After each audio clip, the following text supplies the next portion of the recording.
This is Open Door with Vince Robinson.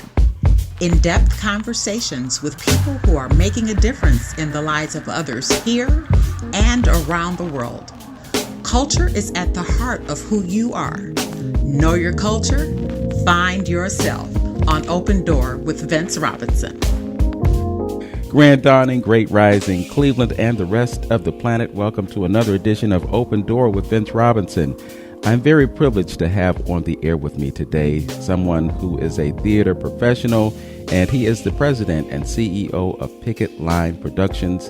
His name is Prester Pickett. Welcome to Open Door, Prester. Thank you, Vincent, for having me. All right.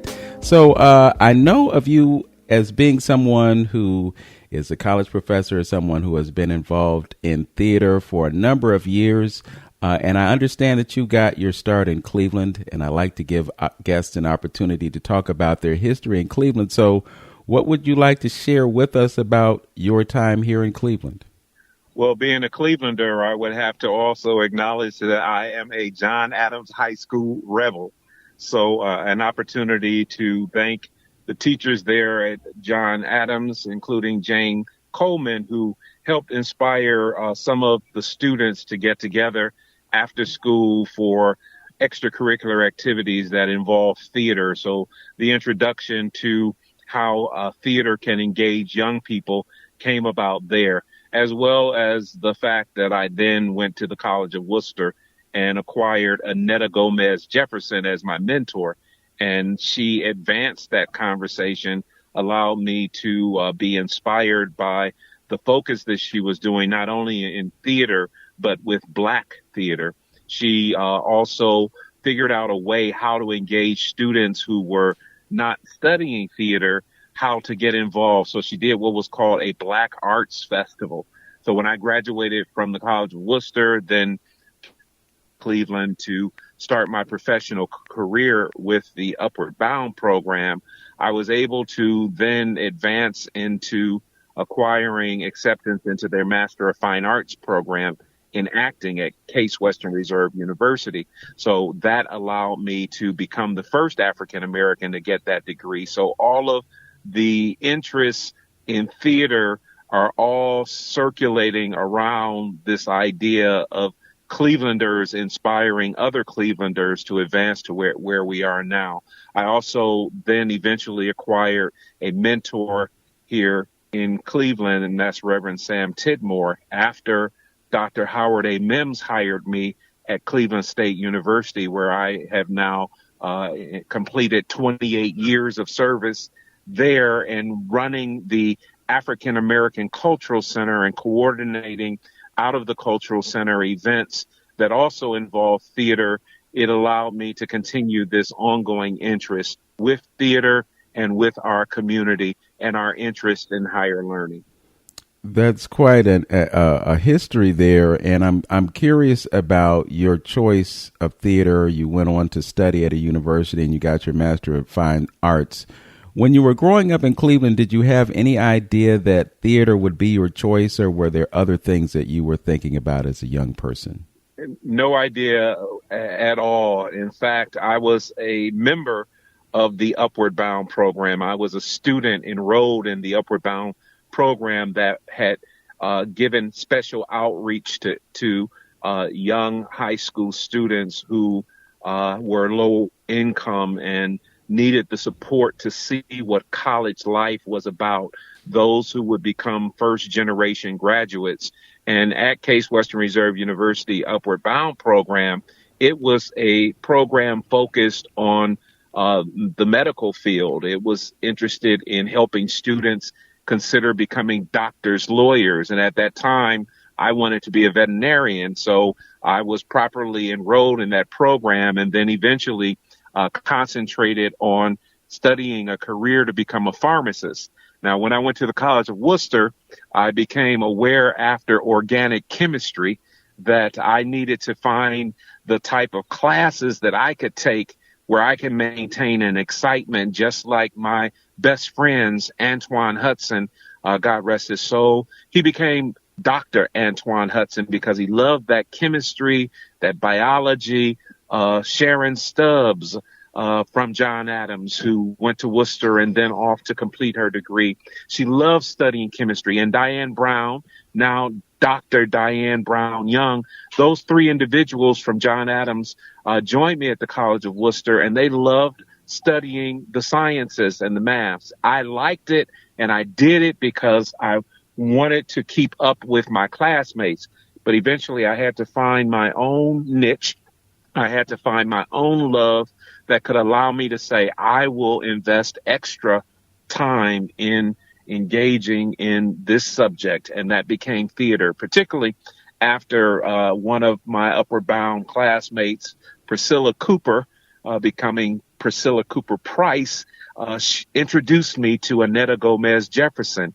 And after that introduction, I stuck with theater all the way. I worked with the Stage Right Repertory Company, and that allowed me to meet some of the individuals who were working with that summer company, but also working in Cleveland, Ohio, with theater at Cleveland State University. And she was the one who helped me understand that I had a gift and talent in writing. So she inspired me to write some plays, to enter some contests. And when I was acknowledged by the National Council of Black Studies, that encouraged me to then pursue other contests. And I started to gain recognition through Karamu House Theater with the playwriting festival that they had. And then I started to be involved with their main stage productions, such as The Piano Lesson and A Soldier's Story, directed by Sarah May. So these opportunities, again, with Karamu House, with institutions like Case Western Reserve University and Cleveland State University, gave me a chance to realize that I could develop a career and I could make money and sustain a lifestyle. And particularly if I stayed in higher learning and acquired a terminal degree, which was the Master of Fine Arts. That is 3 years, a terminal degree equivalent for those who decide that instead of pursuing the PhD, they wanted to work in higher learning and advance things with other students who wanted to practice the craft. And that's what I did. And also I had a chance to work with some summer theater programs and helped establish some summer theater programs at Case Western Reserve University. So the excitement of learning how to get grants, how to find other major entities that would invest in theater arts program is, again, how I kept involved with Cleveland and trying to continue with my theater career in Cleveland. And so many people told me, Prester, leave Cleveland. And I said, no, I am going to be the one to make it and make it big in Cleveland. Yes. So would it be fair to say that you have made it big in theater in Cleveland? I say I'm medium approaching large, but I want to be extra large and also match my shirt size at many stores, which is extra large or 3X. Yes. So I'm about large right now, but again, it's large in a small pond. So eventually the goal is to help Cleveland continue to advance in what we identify as edutainment, so that people recognize that Cleveland is a mecca for this form of utilizing theater to educate the masses. And the work that I even had a chance to do with some of my colleagues at Cleveland State University and going out to Grafton Correctional Institution and being able to work with individuals like Halle Garima, the filmmaker who produced Sankofa, yes, was able to say that he wanted to go out to Grafton and meet the inmates there and work with people like me and Professor Austin Allen and Professor Julius Simmons of social work to say that was as important as his work as a filmmaker. So when I start to see that artists who were involved with theater and film were also interested in addressing the social issues in our community, that then advanced me further into saying, I am in the right place, and I happen to be at the right place and the right time when Dr. Howard A. Mims literally walked to my office at Case Western Reserve University and said he wanted me to become his assistant at Cleveland State University. And that, again, is how I've now obtained 28 years of service to Cleveland State University as the coordinator of the Howard A. Mims African American Cultural Center, which was named that because Spike Lee, his nephew through marriage, came to Cleveland State and assisted with the dedication ceremony so that his uncle would have his legacy remembered and sustained. And I've been doing the work with the Howard A. Mims African American Cultural Center now for 28 years, on that home stretch to 30 years, as both of my sons also were blessed with my tuition benefits to be able to attend Cleveland State University. And the oldest has graduated, and the youngest is in time to graduate when I have my 30 years complete. Okay. I have to ask you, what insights did you gain from working with Dr. Mims? With Dr. Howard A. Mims, the whole conversation is that he came to Cleveland as a package. He came to Cleveland as a package as the husband of A. Grace Lee Mims, who was honored with Cleveland State University, giving her an honorary degree. So Dr. A. Grace Lee Mims and Dr. Mims was able to show me how I could live a life and eventually establish great things, because I wedded Bertha Lee Pittman, who became Bertha Lee Pickett, and we very much patterned how a husband and wife team work together to put their interests on the map here in Cleveland. So I'm blessed as well in, again, thinking that I followed his leadership and the model that he set as a husband, to say that I would try my best to be a good husband to Bertha, and then be a good father to our sons, and then be a contributor to our greater Cleveland community, this state of Ohio, and these United States of America. That's beautiful, just to hear about a husband and a wife coming together and having similar interests and being able to propel each other into greatness. It's a story that needs to be told over and over and over again, because we get this idea that for whatever reason, black men and women can't exist together. But I think the example that was set by Dr. Mims and replicated by you is definitely commendable. We're going to talk about some of the theatrical productions that you have been involved in, and we'll also talk about your vision as you speak in terms of edutainment. I know Cleveland has a rich history of involvement with actors from Ruby Dee to Bill Cobbs to Ron O'Neal and others who came through Karamu, but also those who have gone through community theater and gone on to do beautiful things with regard to theater. So we'll get into that when we return. This is Open Door with Vince Robinson on 95.9 FM WOVU, Burton Bell Carr Community Radio. My guest is Prester Pickett. We'll be right back. This is DJ Chris Dowles, Programs and Music Director here at WOVU 95.9 FM. Our Voices United, a Burton Bell Carr community radio station. WOVU 95.9 FM sends a big thank you to the entire staff of the St. Luke's Foundation and President and CEO Timothy Tramble for awarding WOVU 95.9 FM $25,000 to purchase the WOVU 95.9 FM mobile vehicle. On behalf of our entire team, our Executive Director, Joy Johnson, and Executive Board, we said thank you, St. Luke's Foundation, for continuing addressing social determinants of health for our people in our neighborhoods and throughout Cuyahoga County. Thank you. This message is being brought to you by WOVU 95.9 FM. Our Voices United, a Burton Bell Carr community radio station. Welcome back to Open Door with Vince Robinson and the conversation with Prester Pickett, President and CEO of Pickett Line Productions, and he's also a college professor. We were talking about Dr. Howard Mims before we took this break, and you gave us some insight about what he shared with you, and obviously it was a model for you to replicate and enjoy success in theater. And you also mentioned a number of productions that you were involved in as you were coming up in the ranks of theater. Can you talk about some of those productions and why they were meaningful to you?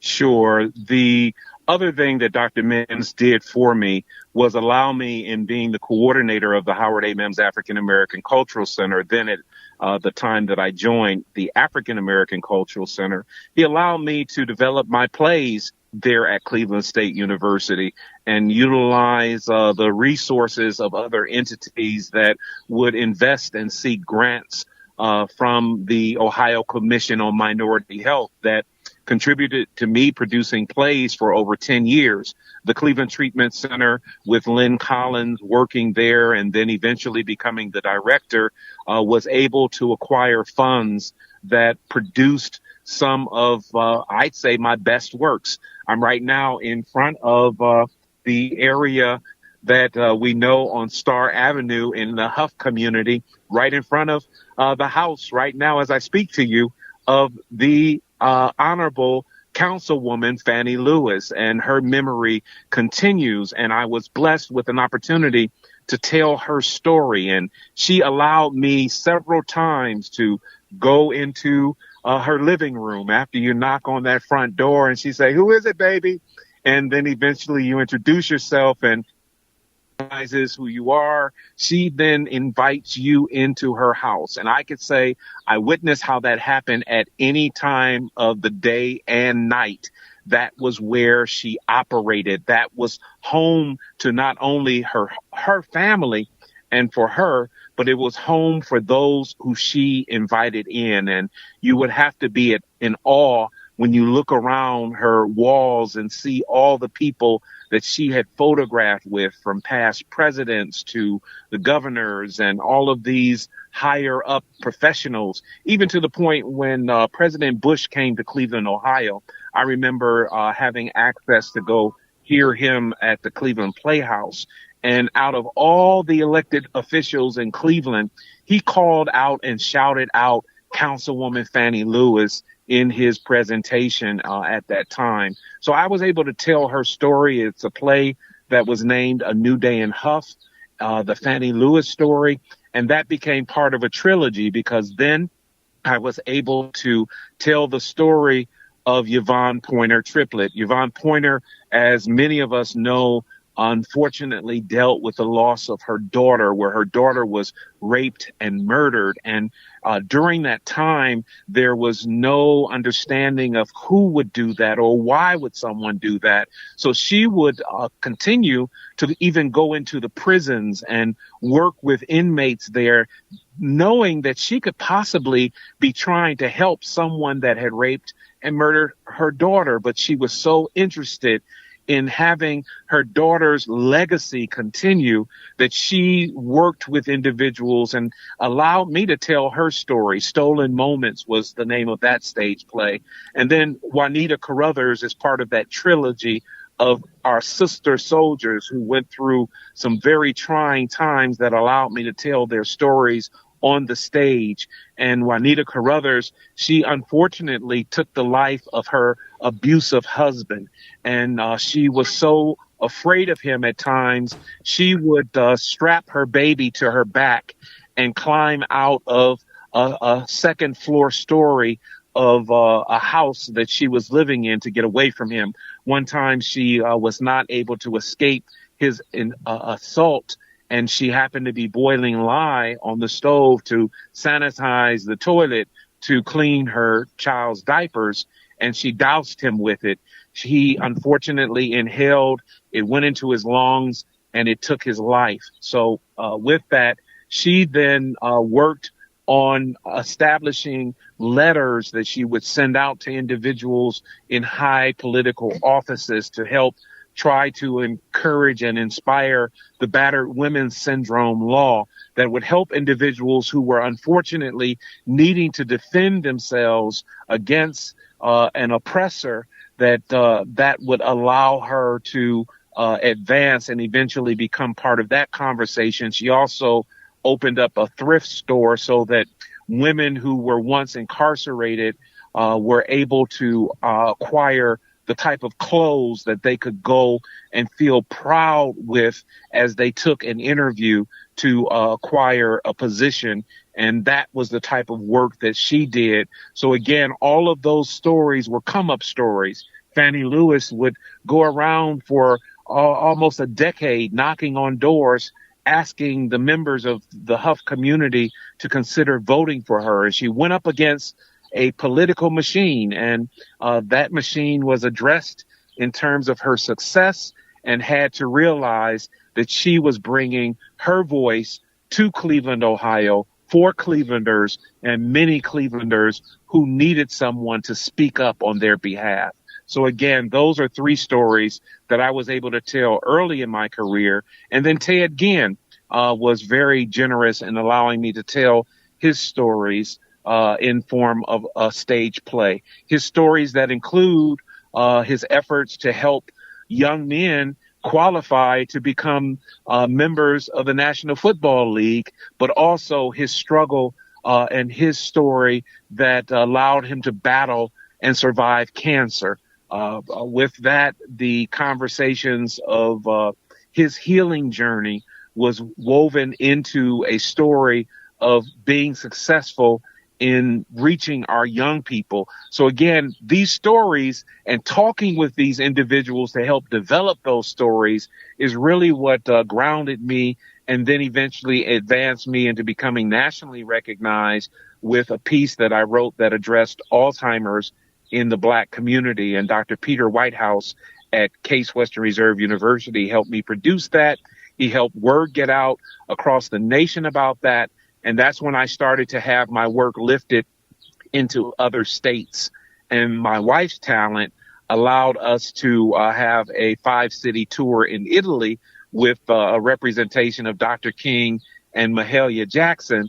So it allowed me to sort of feel this inspiration of saying more than just my friends and family are coming to see my plays, that there is a market for them. And so all of these years have been building up to this moment where I want to try to establish my intellectual properties in a market and moving into film production, because I was successful with my first film getting introduced into a film festival, the Ethno-Genre Film Festival in Rochester, New York. And that allowed me to advance and have the conversation of becoming known and recognized as a filmmaker. And then even the struggle of finding the finances to produce a film. How is Bonnie Lee Pickett's Baby Boy going to come up with all this money to produce a film? And I did it. It took me 4 years to pay for it, but I produced the film. It was acknowledged in that film festival and eventually was utilized to produce a number of workshops across the nation at various institutions of higher learning that would allow conferences that wanted to highlight the theater successes that I had with the presentation to students and other faculty who wanted to use theater and use it to edutain our community. You know, the pivot from theater to film is something that a lot of local playwrights experience as a result of the pandemic. I'm just curious about your transition or your pivot. What was it like for you to move from doing something on stage to doing something in front of a camera?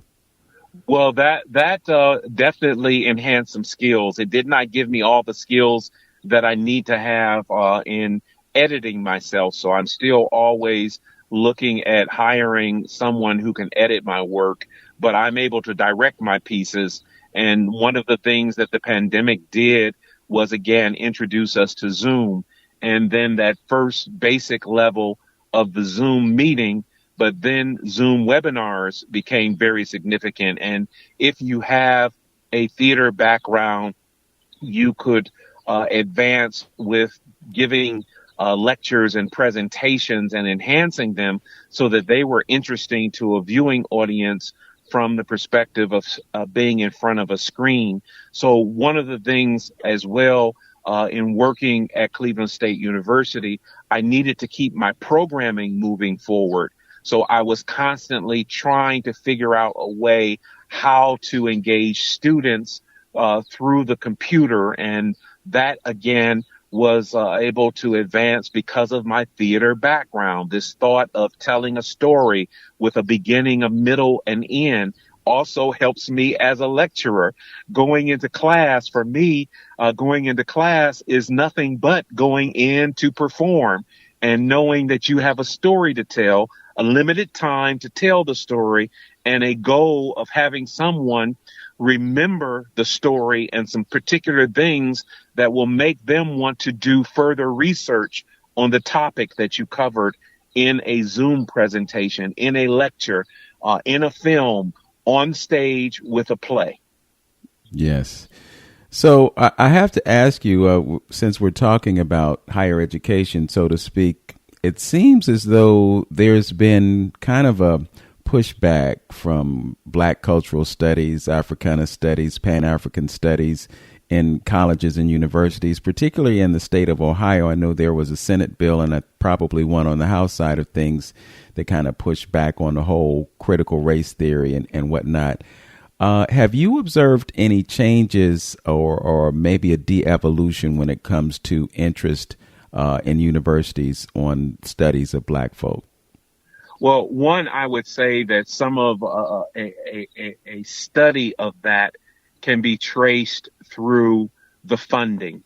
If there is an opportunity for anyone to look at the various institutions of higher learning and how there was an investment at one time in terms of cultural programming in various offices. And I speak to having been a board member for the Association of Black Cultural Centers. So it's more than thinking of what happened here in Cleveland or in the state of Ohio, is looking at that national trend of moving away from the interest of having a chance to celebrate your Blackness on a college campus, and the cultural centers that then had to also realize that in addition to bringing to the discussion a Black consciousness, that there were moves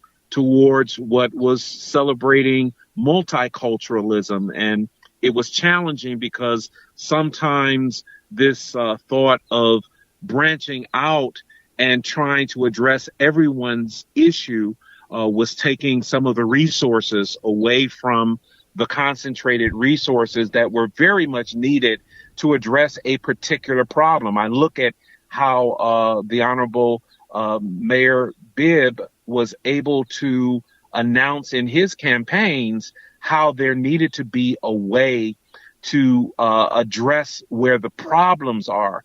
And if you focus on where the problems are, you're needing to focus on the Black community.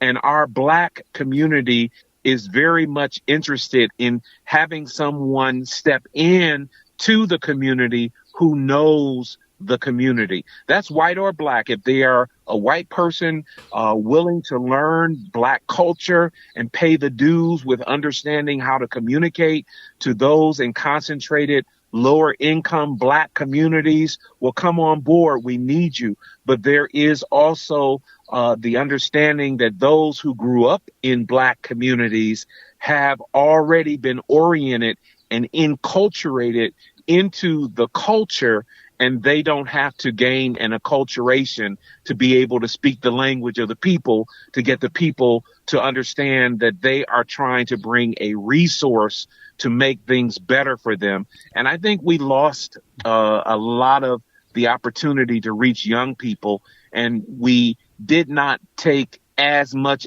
advantage as we should have to when the telephone technologies and social media were being introduced. A lot of our churches became very acquainted with social media with the pandemic. Indeed. But the problem had already impacted us, and we were already losing our children. Right. But that was a blessing that so many churches, faith-based institutions, mosques, and temples were able to consider, okay, we have to utilize this technology.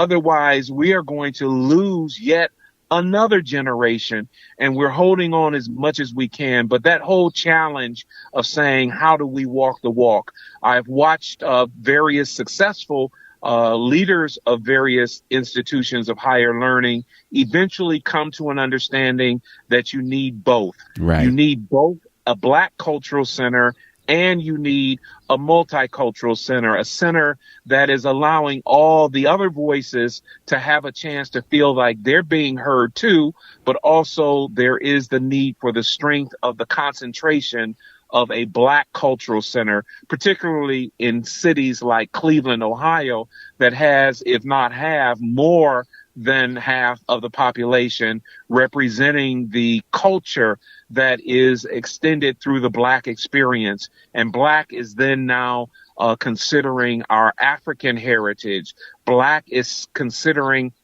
the African diaspora. And when you collectively look at our experience in that way, there is a reason for having a particular concentration. Hence, there was a reason for the Black Studies program at Cleveland State University to advance to become an Africana Studies department, to follow the vision and interests of the Dr. Michael Williams, who wanted to advance and become a department and eventually acquired the major in Black Studies, and then for Dr. Bynum to come and continue the interests of advancing into the department with an Africana Studies department. And now the story will be told. Someone will tell the story of what did Cleveland State University do with the Black experience? What did Case Western Reserve University do with the Black experience when we faced the challenges that we faced and continue to face even today? Okay. We're going to take a break momentarily and we'll be right back. This is Open Door with Vince Robinson on 95.9 FM WOVU, Burton Bell Carr Community Radio. Many people in our community dream of owning a home. Unfortunately, many also feel that that dream is out of reach. However, family, KeyBank is committed to changing that. KeyBank partners with a variety of mortgage programs focused on meeting the needs of borrowers, including offering down payment assistance, affordable and government loans, and solutions for first-time home buyers. A Key Community Mortgage is also a great way to help reach the goal of home ownership. It allows you to take advantage of low down payment options, and qualifying is easier than you might think. It's one more way KeyBank is supporting neighbors and neighborhoods in the communities that they proudly call home. To learn more, visit your local KeyBank branch and speak to a licensed mortgage loan officer. KeyBank and home lending products offered by KeyBank are not FDIC insured or guaranteed. Equal housing lender, NMLS number 399797. This message has been brought to you by Key Bank and WOVU 95.9 FM. Our Voices United, Burton Bell Carr Community Radio. We are WOVU 95.9 FM. Our Voices United. United to enhance our community. United to be a beacon of hope. United to empower our community. WOVU 95.9. Our Voices United. Hi, this is Tammy Payton, the CEO and founder of Pillars to Success Incorporated. You are listening to 95.9 FM WOVU, Our Voices United, Burton Bell Carr Community Radio. Hi, this is Tara LaWanda Aaron. You're listening to WOVU 95.9 FM, Our Voices United, Burton Bell Carr Community Radio. We're back for a continuation of the conversation with Prester Pickett, President and CEO of Pickett Line Productions. Prester, you talked extensively about the evolution of Black studies into Africana studies, and I know some universities had departments of Pan-African studies, but we've also, as we said before, seen pushback from this.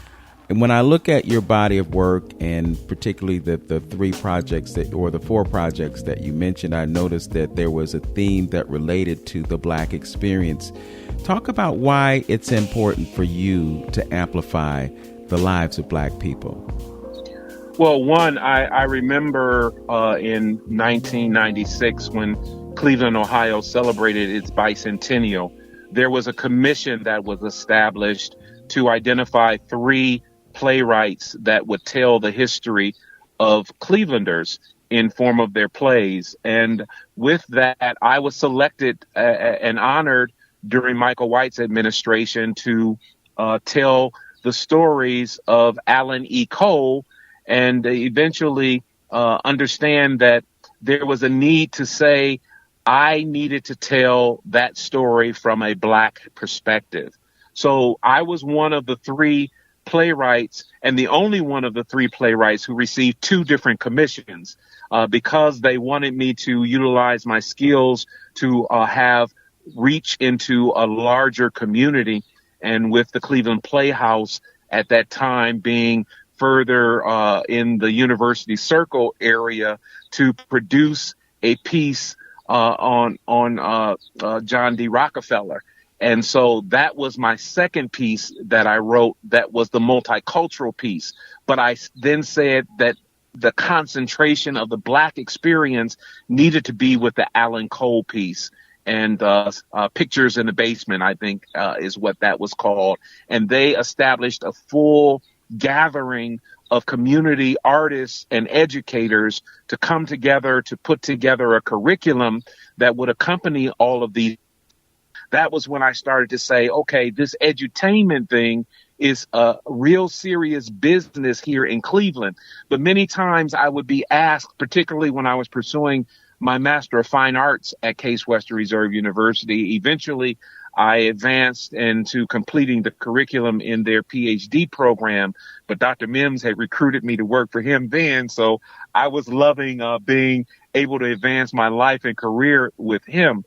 But I was always asked, why do you want to be a Black playwright? Shouldn't you just want to be a playwright? Shouldn't you just want to be an artist?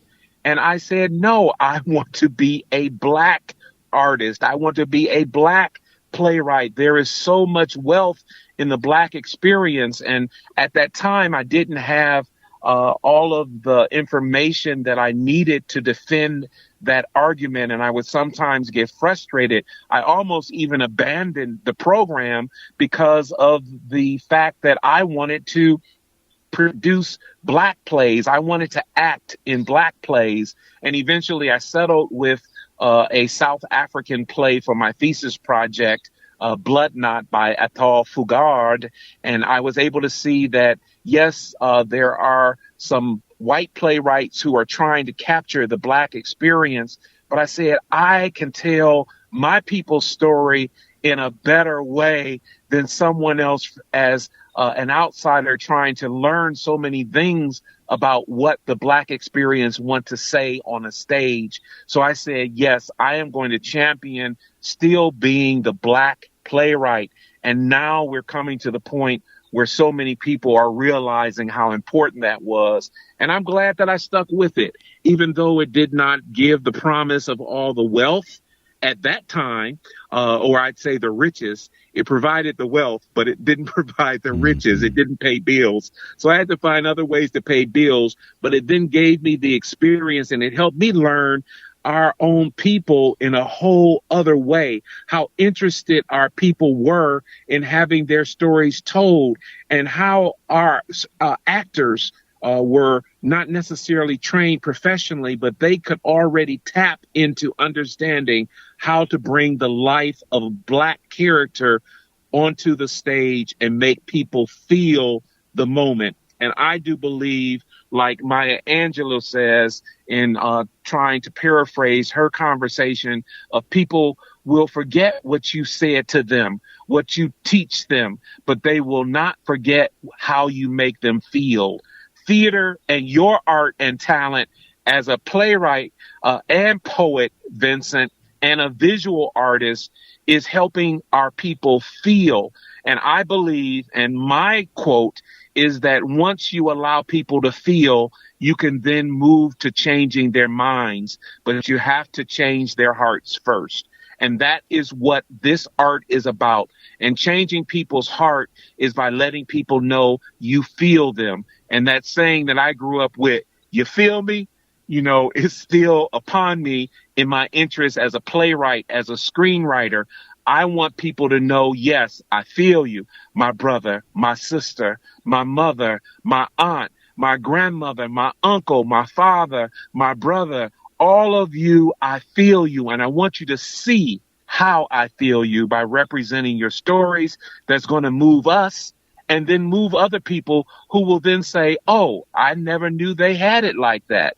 I never knew the wealth that was in the Black experience. I never knew how rich the Black experience was. I never knew that the way that I was participating in a system that was oppressing Black people was impacting them in that way, and that their health was being impacted because they're stressed out. And I can make a difference by helping someone who knows how to reach that Black community. And I see a new generation coming about that's willing to say they're still ready to stick it out and represent the Black experience. And there are others from other cultures who want to help. But we have to be able to talk to them and say, we are the best ambassadors for East 125th Street off Buckeye, where I grew up. Yes.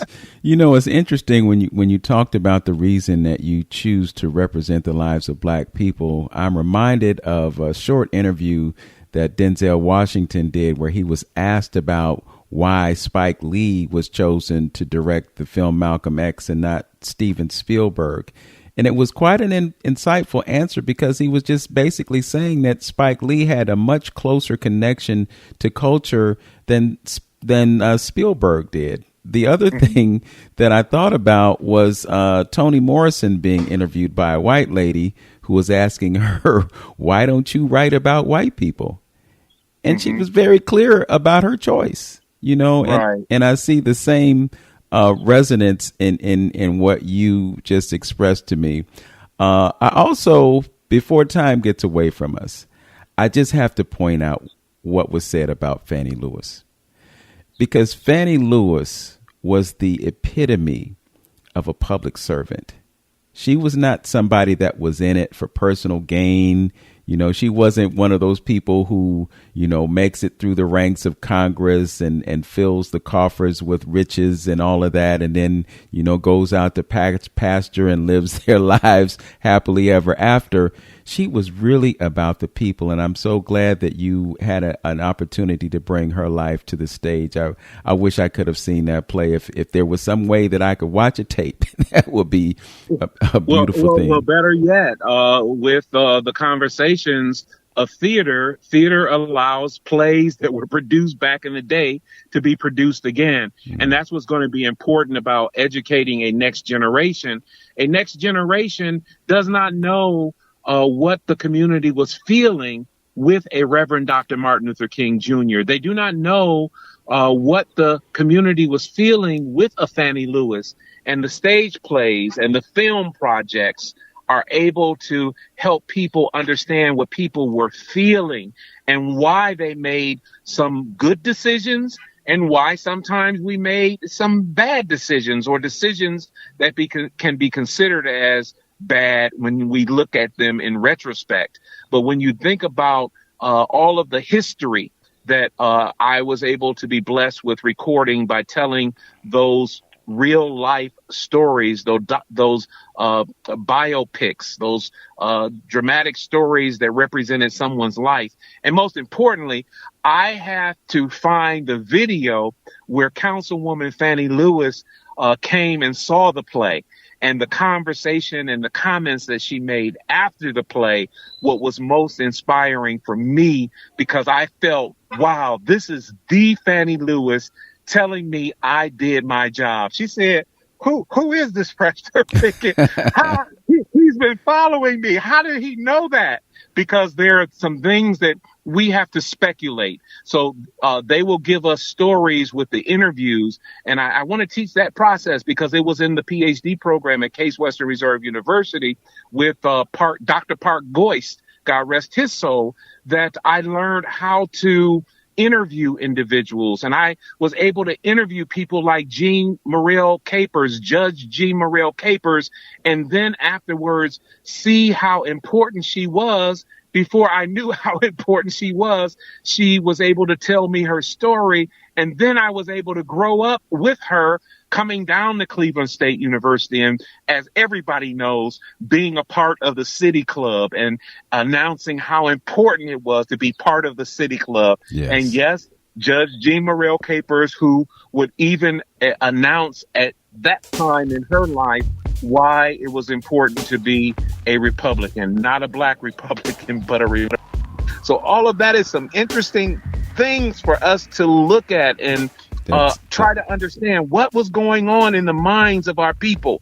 Well, we can see it in their stories. And then with Fannie Lewis, no, you got to wrap up. But the whole thought of there was still so many other things that should have been told in a biography on her life. And I'm waiting for someone to be that scholar that will delve into telling her story and allowing me to study their research to write a part 2 of A New Day in Huff, or to tell it through the next council persons, Councilwoman Stephanie House and all of the other council persons who are involved with having a chance to create a legacy for themselves, the next mayors of Cleveland, Ohio, eventually the conversations of those who will advance Cleveland onto a national stage in the sports, with education and with the sciences, to allow us to maintain pride. Because in addition to being a black playwright, I am a Cleveland playwright. There you go. I was a bicentennial playwright,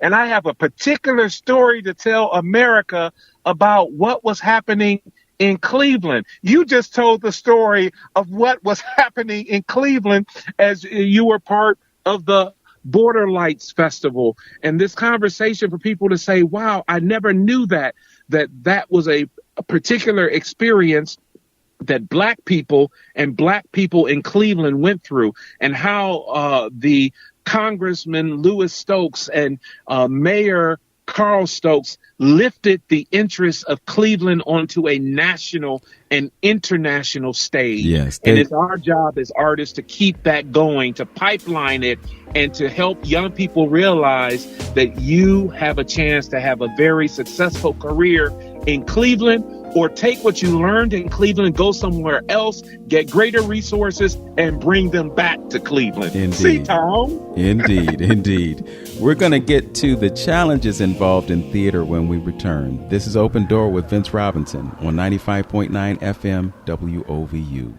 Burton Bell Carr Community Radio. This is DJ Chris Dowles, Programs and Music Director here at WOVU 95.9 FM. Our Voices United, a Burton Bell Carr Community Radio Station.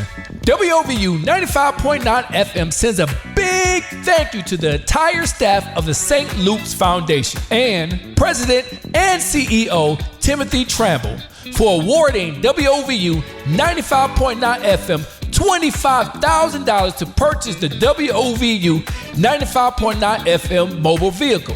On behalf of our entire team, our Executive Director, Joy Johnson, and Executive Board, we said thank you, St. Luke's Foundation, for continuing addressing social determinants of health for our people in our neighborhoods and throughout Cuyahoga County. Thank you. This message is being brought to you by WOVU 95.9 FM, Our Voices United, a Burton Bell Carr Community Radio Station.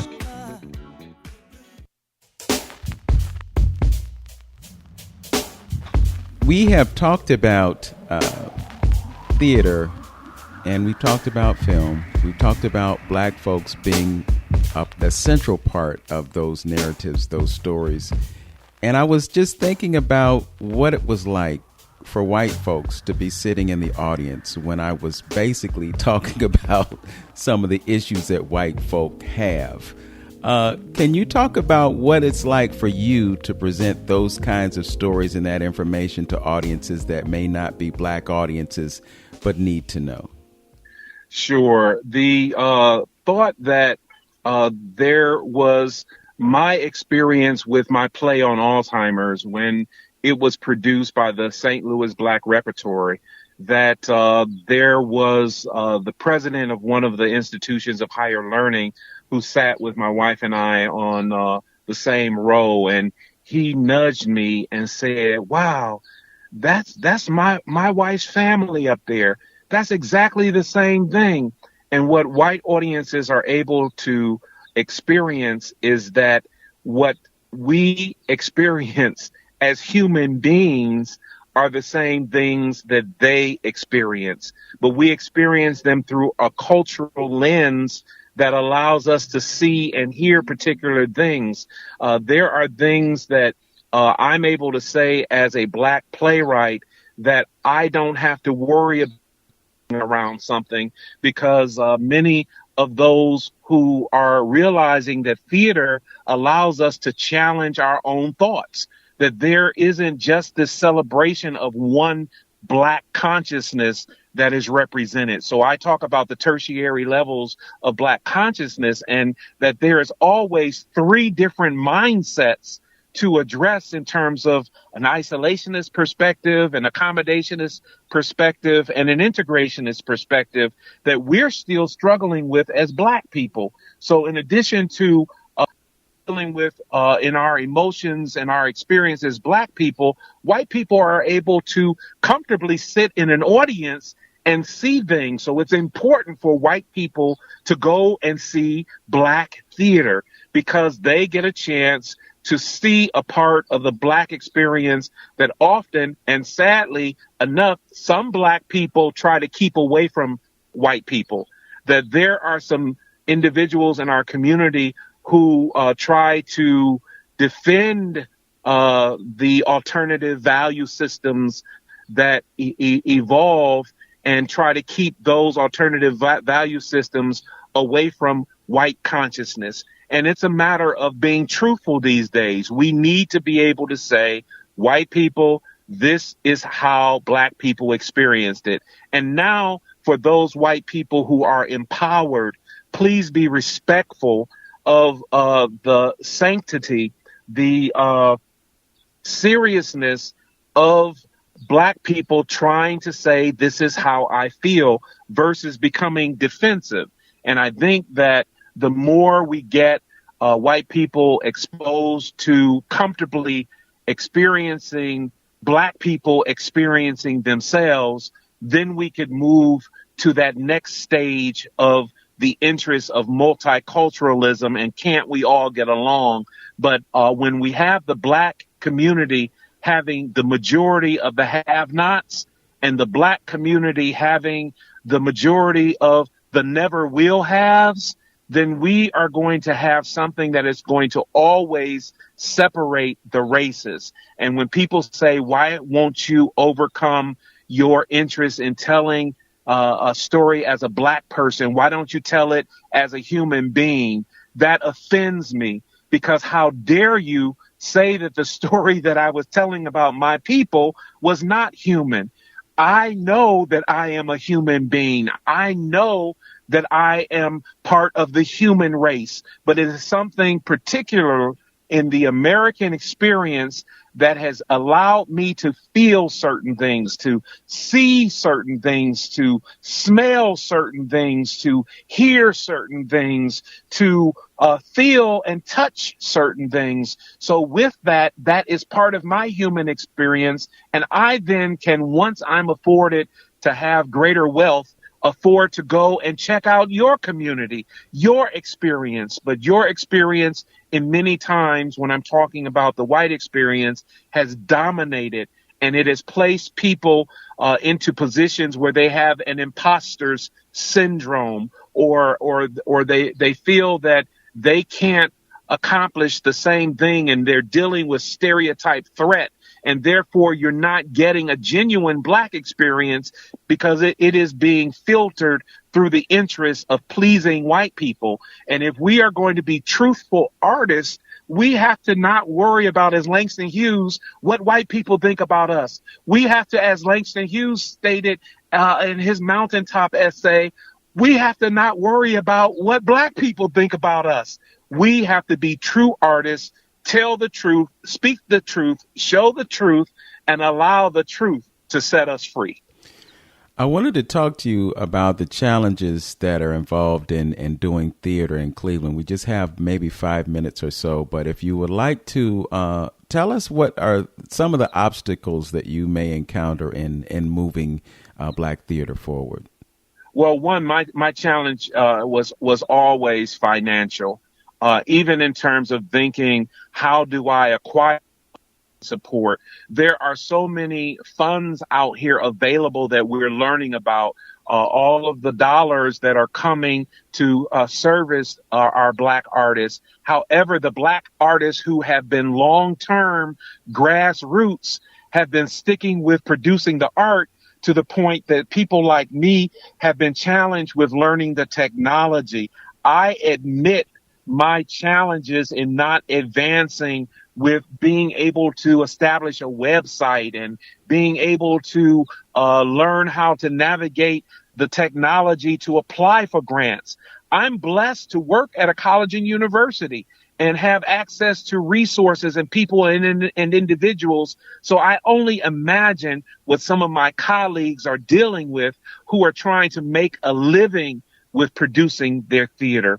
I've been blessed to make a living with being an educator and therefore supplement my interest with producing theater because I can have my wife lend me some money and I can have a brother or cousin lend me some money. But those creative geniuses who are sometimes incarcerated, those creative visual artists who have sometimes not been able to afford the canvases and the paint, who is going to navigate on their behalf and then give them their autonomy to be the true artists they are versus make it feel like they are welfare recipients. We are not welfare recipients. We can make a living for ourselves, but people have to qualify the fact that the value of the Black experience deserves just as much of an investment, and not the investment of Black artists from other communities coming to Cleveland,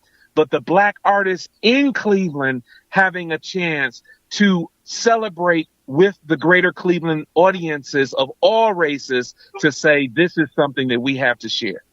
Well, you know, it's really interesting now. We have kind of a new energy about the arts. You know, we had a conversation the other day about the impact of the Transformative Art Fund. And I think it's just so important for us to visualize the possibilities when it comes to having access to funding and being able to create projects that will have an impact on the community. I am very hopeful that we will see that happen. I know that you applied for one of the grants and didn't receive one, but I'm also hopeful that there will be future opportunities and perhaps we'll be able to get that Fannie Lewis story part 2 told, as well as bringing to life some of the film ideas that you have. Prester, it's been a joy to have this conversation with you. Just real quickly, can you tell us anything about the future for Picket Line Productions? Sure. What I'm trying to do right now is just what I talked about. I'm taking a year to try to catch up. I was so creative and moving forward as an artist that I did not move forward in the way that Fannie Lewis taught me. She said, it's all about money, baby, money and politics. And I've learned the politics and now I need the money. So I'm going to take a year to figure out how to do that. I've had a chance to lose 70 pounds. So I have a musical that I'm looking at producing called Burdens Down, Lord. It ain't over till the fat lady sings. That's PHAT, because we're going to celebrate the wealth of this young sister who patterns herself after some of my challenges in losing weight, and then also becoming very wealthy. So that's what people can look for in this year of Picket Line Productions, Burdens Down, Lord. You can look for me continuing to find faith-based institutions like Olivet Institutional Baptist Church, like Mount Sinai Friendship United, like Mount Zion of Oakwood, and others to connect with, to get the outreach to our people to realize that there is some talent out there that we can put on the road. Karamu House had a vision at one time of not only producing for Cleveland, but taking the show on the road. That is what the Jellifs envision, and that vision still exists. And where there is no vision for our John Adams Rebels, the people perish. All right. Well, on that note, we will wish you much success, and I will look forward to seeing that fat lady sing. Thanks for joining me on Open Door. Thank you, Vince. Thank you very much, my brother. All right. And as always, know yourself, love yourself, be yourself. Make today your best day. Peace.